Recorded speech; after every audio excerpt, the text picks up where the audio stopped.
Assalamualaikum warahmatullahi wabarakatuh. Terima kasih telah berkunjung ke channel ini. Semoga bisa memberikan manfaat. Pada kesempatan kali ini saya akan coba membahas materi kerjasama ekonomi internasional yang merupakan salah satu materi yang terdapat pada pelajaran ekonomi kelas 11 tingkat SMA. Sebagaimana yang kita ketahui bahwa tidak ada satupun negara saat ini yang bisa memenuhi kebutuhannya sendiri. Hal ini terjadi karena adanya keterbatasan sumber daya, baik sumber daya manusia, sumber daya alam, kemampuan teknologi, dan sebagainya.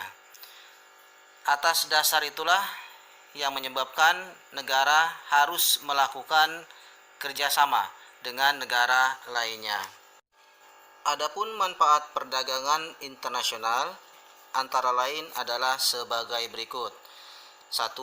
Kemajuan perekonomian. Hal ini dapat dilihat dari aktivitas ekspor impor barang dan jasa. Semakin tinggi nilai ekspornya, devisa negara semakin banyak.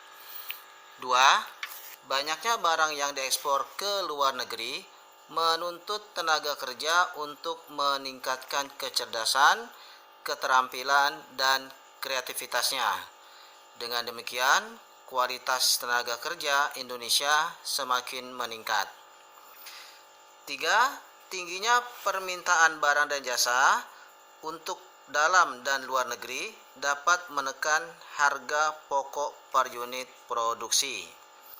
Yang keempat, negara dapat memperoleh kemudahan mendapatkan bahan baku dan bahan penolong yang diperlukan dalam proses produksi. Yang kelima, kerjasama dalam berbagai bidang ekonomi dapat membuka lapangan kerja baru, sehingga dapat menurunkan angka pengangguran dan kemiskinan. 6. Kegiatan ekonomi di suatu negara dapat berkembang karena masuknya modal asing. Yang ketujuh, negara mempunyai kesempatan untuk menimba ilmu pengetahuan dan teknologi dari negara maju. 8. Negara dapat mengimpor barang-barang tertentu yang akan mahal bila diproduksi sendiri. 9. Dapat memperkuat daya tawar dan posisi suatu negara di dunia internasional. Dan yang ke-10, ketimpangan antar negara maju dan berkembang dapat berkurang. Selanjutnya adalah bentuk-bentuk kerjasama ekonomi internasional. Yang pertama adalah kerjasama ekonomi bilateral, artinya kerjasama ekonomi yang terjadi antar dua negara, misalnya kerjasama antara Indonesia dengan Jepang. Yang kedua adalah kerjasama ekonomi regional, yaitu bentuk kerjasama ekonomi antara beberapa negara yang terletak dalam suatu kawasan tertentu. Beberapa contoh lembaga kerjasama ekonomi regional antara lain ASEAN, AFTA, dan APEC.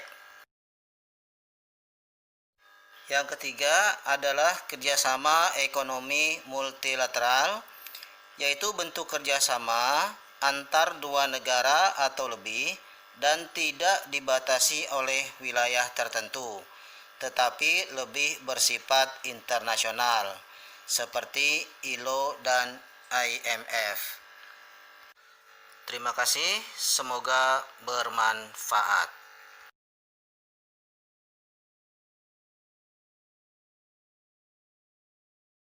Agar channel ini terus berkembang, jangan lupa like, subscribe, and share. Terima kasih telah berkunjung.